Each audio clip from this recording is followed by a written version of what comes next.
Om Sthapakaya cha dharmasya sarvadharmasvarupine avatara varishtaya Ramakrishnaya te namaha.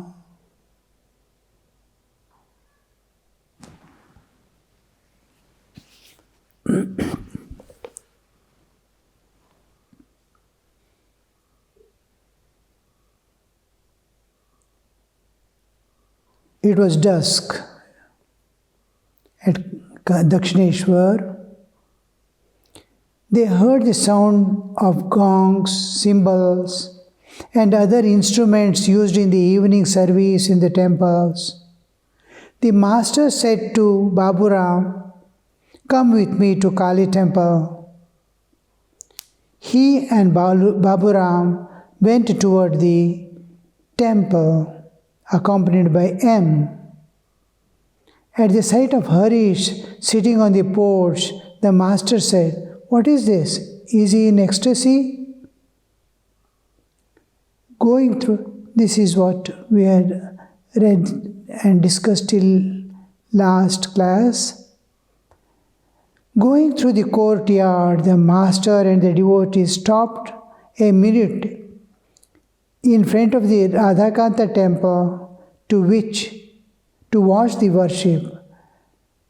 When we go from master's room, that is Sri Ramakrishna's room, to the whole thing is in the setup of the Kali temple.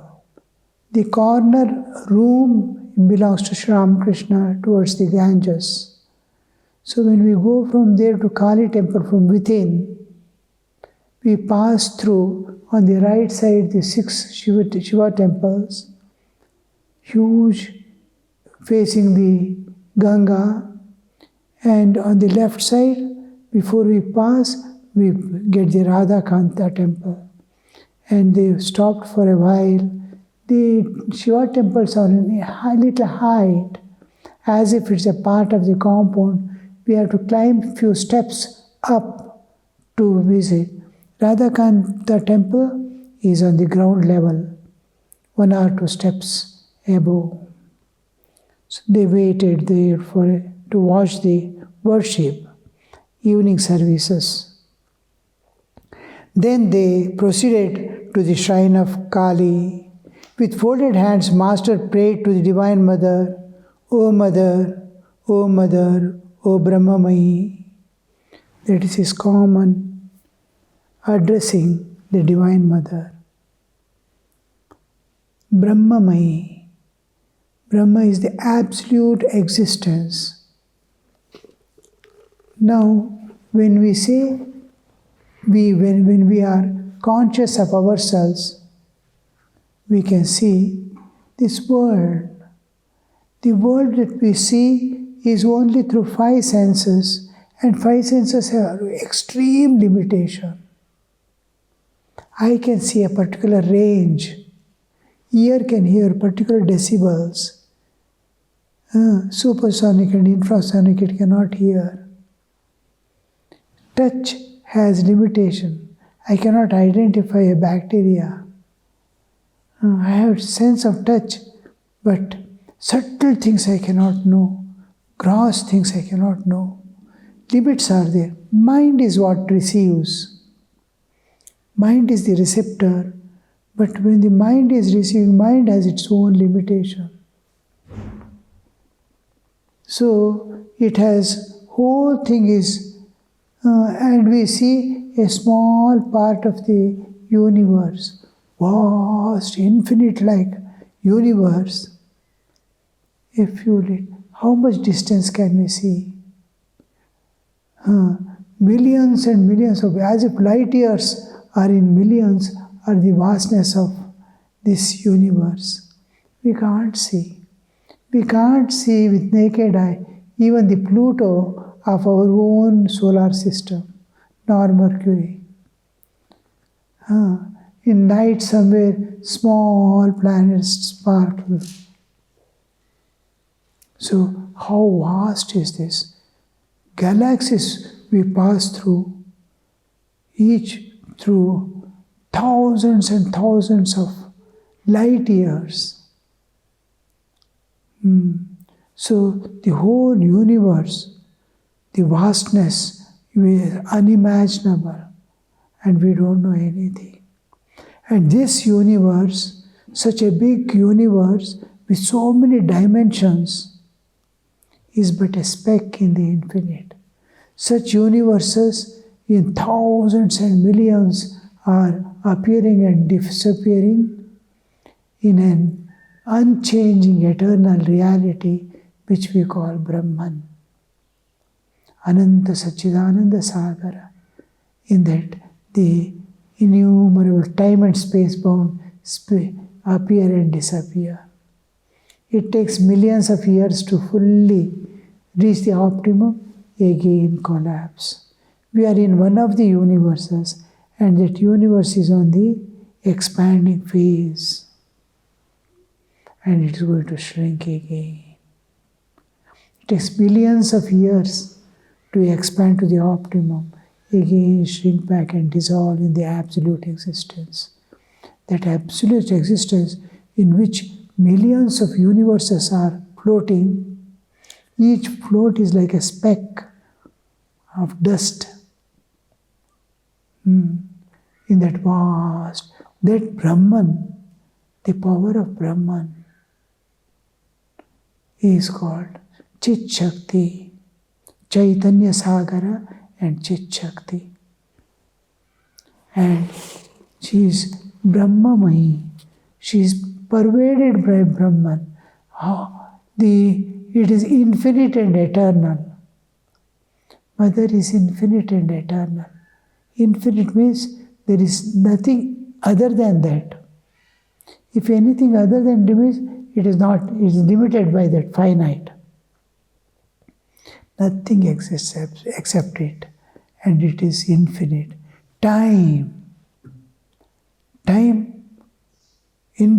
Eternity means there is no time limit. Time appears with universe and dissolves with universe. In the timeless, spaceless existence, there is no time, there is no space.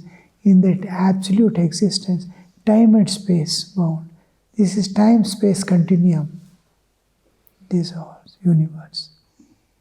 So Brahmamaya means all that exists, all that can exist, and whatever is there at anywhere, any time, time also is a small fraction. So here we see when we say Brahmamaya, there is no universe also. Universe is some small speck somewhere. Brahmamaya. Reaching the raised platform in the front of shrine, he bowed low before the image. We walk through and climb few steps, almost up to our neck may be the platform height if you stand on the ground, that we climb and go to the temple. Usually we can go around also after climbing, but if there is rush, opposite is the Nat Mandir, where there is a same height, a place where anything can be presented to Mother. Dance, singing, bhajans, prayer, all this can be arranged there. Nat Mandir in front of the Mother's, this one. Usually we go there and have the darshan. The distance is small, about 20 feet in between.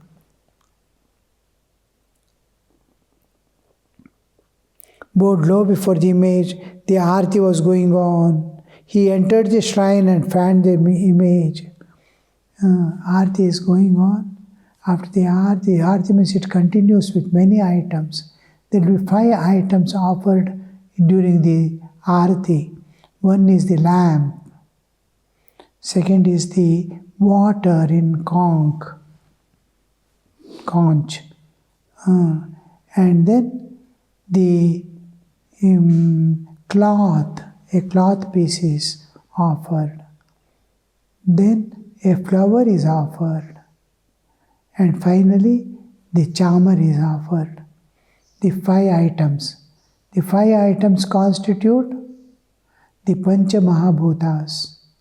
The light is Agni Tattva, water is Jala Tattva, cloth is Akasha Tattva, and then flower is Prithvi Tattva, and fan is Vayu Tattva. Pancha Mahabhutas. Our bodily existence is made up of these 5. The universe is made up of 5. That's why we call it Prapancha, made of Pancha. Prapancha, the whole universe is called Prapancha because the whole universe has come from these 5 elements. Akasha, Akashad Vayu, Vayu Agni, Agni Rapa, Adve Prithvi. All this. So these 5, if I offer these 5, the whole my bodily existence is offered. My soul is all-pervading. Atman is all-pervading. But the bodily existence when we say, it is not only physical body. Behind the body is the energy, pranas. Pranas are there. Behind the pranas is the organs, karmendriya. Behind the karmendriya, along with the karmendriya is the jnanendriya. Jnanendriya, behind it mind. Mind behind intellect. One by one layer we are covering. Our inner self, the Atman, is as if covered with the 5 sheets. Annamaya, Pranamaya, Manomaya, Vijnanamaya, Anandamaya. 5 koshas, just as sheets of talwar, covering. Like that we are covered with 5 layers. So that 5 layers correspond to my whole bodily existence. When I sleep, I leave the physical body. I enter dream because mind is there. I leave the mind and senses. Again I enter into deep sleep. The dream ends. Then I leave even my memories and identity in the causal body. Stula Sharira, Sukshma Sharira, Karana Sharira. The whole thing is Pancha Jnanendriya, Pancha Karmendriya, Pancha Prana, Pancha Buddhi Manas, and Pancha Mahabhutas. All these belong to Prakriti, nature. I am separate from that. I am Atma Swarupa. And this is, I pass through these 3 states, waking, dreaming, deep sleep, and again come back to waking state. Go to deep sleep and come back. I am leaving the layer each time I enter. I am separating from all the layers. Nature is taking me back to home and bringing me again to the working field of this world. So these 5 are offered, that my bodily existence, from body to myself, the covers I am offering back to God. The 5 items we offer in the Aarti, I am offering these 5. My bodily existence I am offering. Give me the self-knowledge, Atma Jnana. Give me the Atma Jnana. The covers I put on because of the karmas, karmic load, I am offering. So the Aarti was going on, and once the lamp is kept down, the air will not disturb. Only the Aarti you cannot do when somebody is fanning. So after the Aarti is kept down, for the rest of the items, for cloth, water and all that, somebody will be fanning and Aarti will be going on. So Sri Ramakrishna is fanning the Divine Mother. He entered the shrine and fanned the image. The evening worship was over. The devotees bowed before the deity. It was night of the moon, new moon, Amavasya Ratre. The master was in spiritual mood. Gradually his mood deepened into intense ecstasy, which we call Bhava Samadhi. He returned to his room, reeling like a drunkard, holding to Babu Ram's hand. The ecstatic state of love, it's very difficult to understand. All the saints from throughout the India, you see, the Chaitanya Mahaprabhu in the east. We pass through so many saints. When we go to the western corner, upper corner, Meera, Newad, Meera, all these saints come down. Whole of India, Maharashtra, Karnataka, Tamil Nadu, all the 9 bars, and so many saints. There, you see their state. Now and then they will enter into ecstatic love of God. They forget the word, forget the body, forget everything, and they are one with God. They are standing still. There is motionless moments where they are become still. That is ecstatic love of God. That's called bhava. Samadhis are little higher. This is bhava samadhi. First entrance as if he is unaware of the world and having the vision of divine. Then savikalpa samadhi, nirvikalpa samadhi belongs to slightly different class. From there, coming down is very difficult. We cross the barrier of mind. A little of the mind is preserved, but it is not perceiving the external world. Very easy to come out from the bhava samadhi.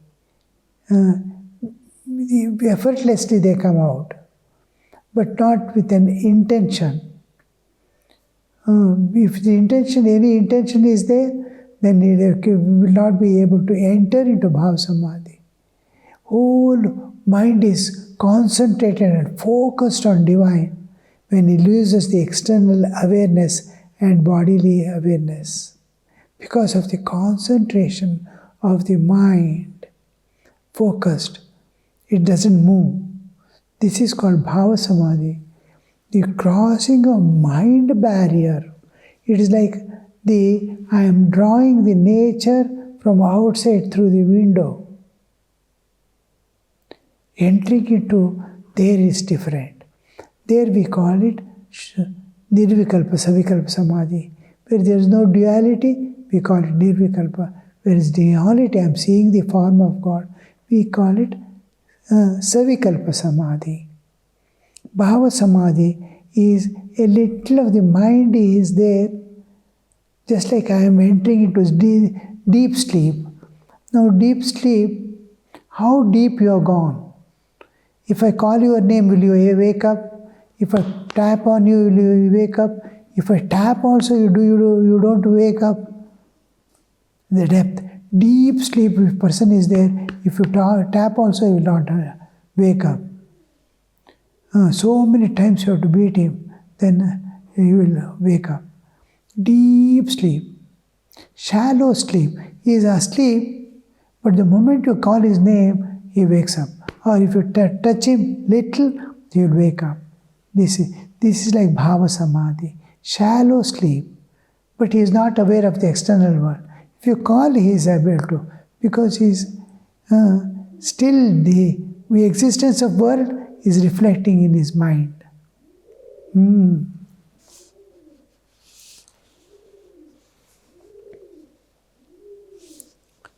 So in that state, he returned to his room, reeling like a drunkard, holding on to Babu Ram's. He will not be able to move so easily.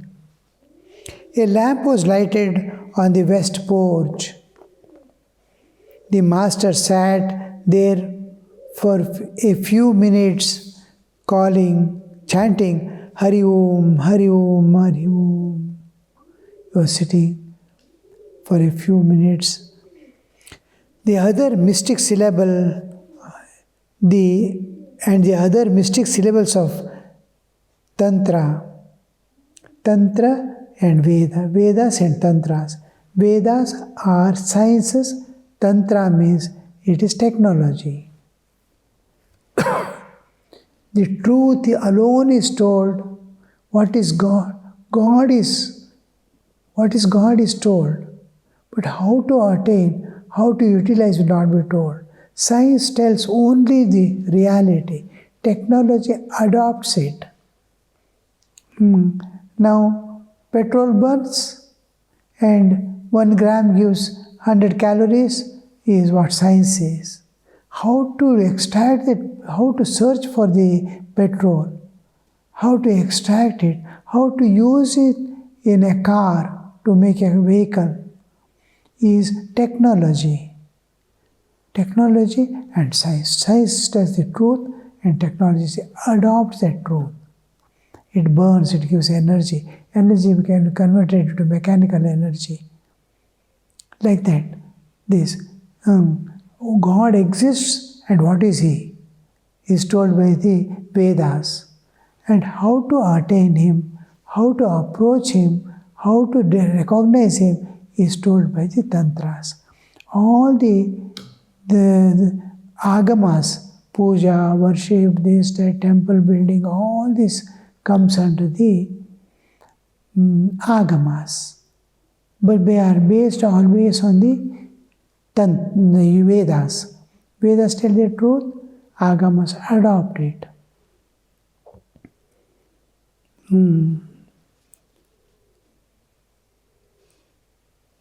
Evening worship was over, all bow down. It was new moon day, that is Amavasya day. The master was in spiritual mood.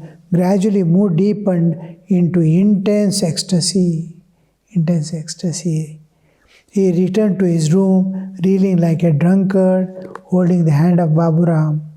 A lamp was lighted on the west porch. The master sat there for a few minutes chanting Hari Om, and other mystic syllables of Tantra.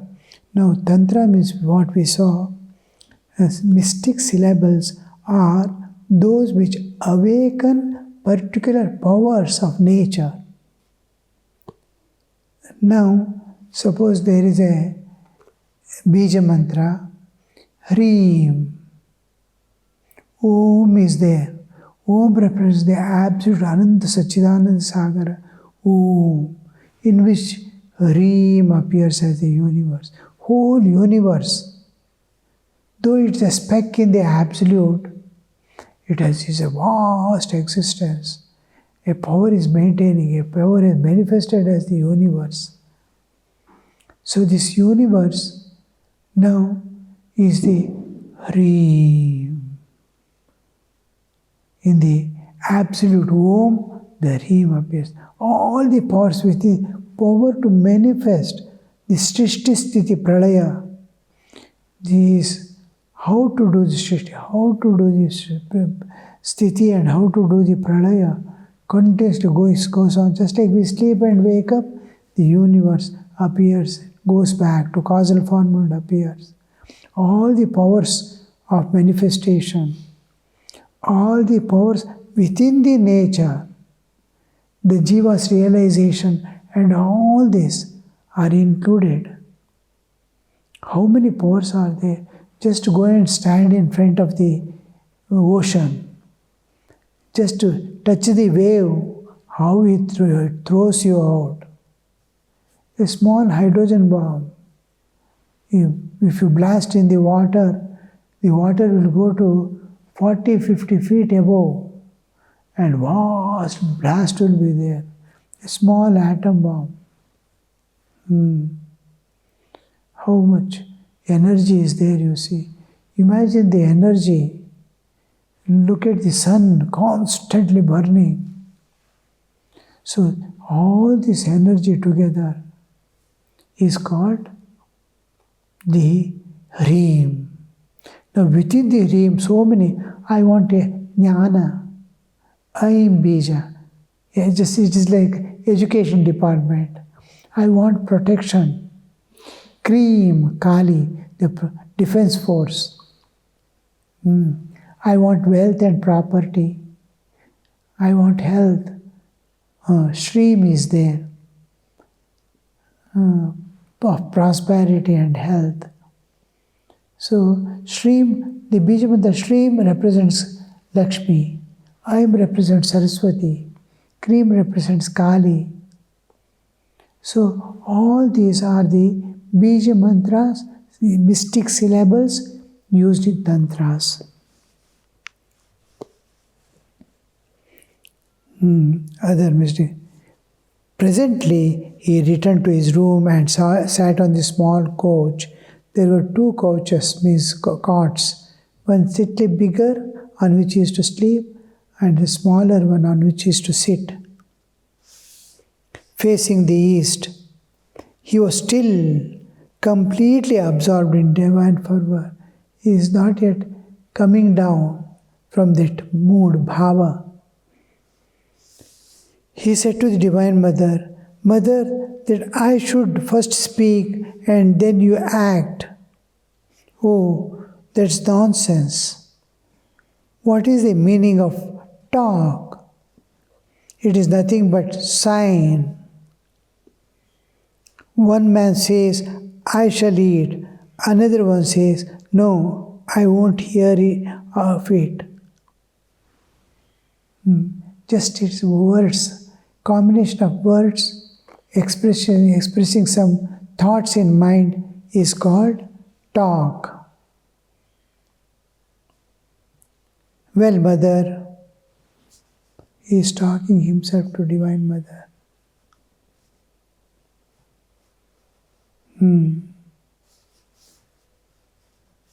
Well, Mother, suppose I had said I would not eat, would not I still feel hungry? Telling is one, hungry. Why he is telling this is it ever possible that you should listen only when one prays aloud and not when one feels inner longing? You are what you are, then why should I speak? Why should I pray? I do what make me do, what you make me do, and the confusion. What a confusion. Why do I reason? Because Sri Ramakrishna never liked reasoning. He is to suppress this because devotion will go away. Too much of reasoning will go away. The whole intention Sri Ramakrishna telling and talking to Divine Mother is, deep inside is the longing, is words necessary to tell? We can exist without it. Om Shanti Shanti Shanti Hari Om Tat Sat Shri Ramakrishna Arpanamastu.